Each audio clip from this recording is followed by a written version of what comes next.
Hey everybody, we're back with another GoPro Lite video this week. We're gonna go over a little bit on how to put this thing together, a few little tips and tricks that'll make it easier. I know I said I was gonna talk about the blaster build this video, but it'll come later this week. We'll get to it. But for now, let's get into this.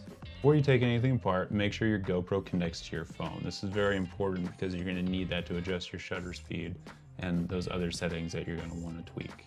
It's a lot harder to do that once there's no screen on the GoPro, so make sure you get it out of the way first. So some of the stuff you're gonna need, obviously the 3D printed back, the right Torx bit. On this it says T3, the USB-C from TBS, some double-sided foam tape, and positive negative little plug connector. This is optional, and so is the USB-C. You can power it alternate ways. Make sure you check out the GoPro Facebook for any other options that you might want to try. For me, this just worked the best. There's no regulator needed, which is what I like. So to get started on tearing down the GoPro, it's pretty quick. I'm not gonna go through all the details with you guys. For more in-depth steps on how to remove these parts, go check out Rimzler's tutorial. He goes through every single step, second by second. You can watch him do it. And it's very helpful. This is not my intention to make that video, so just go ahead and go check it out.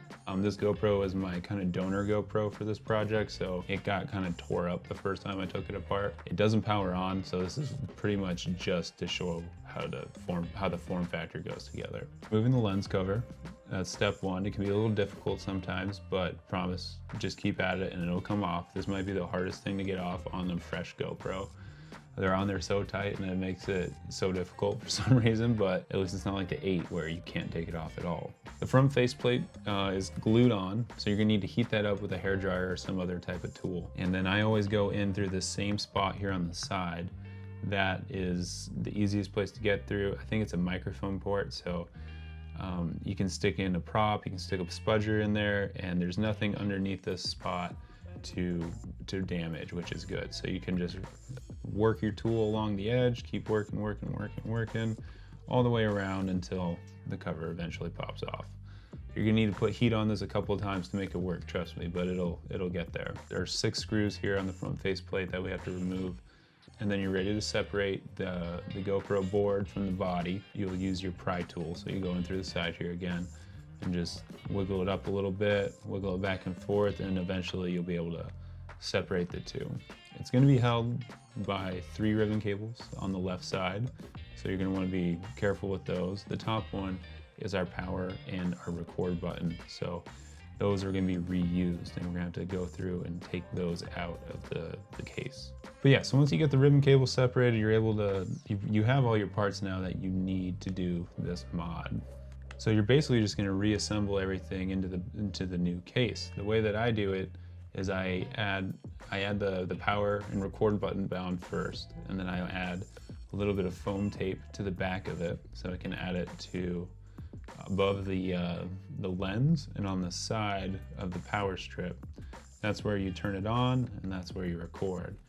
And you're gonna sneak the USB-C around the back, down underneath the power button, and your power leads go straight out the back right there.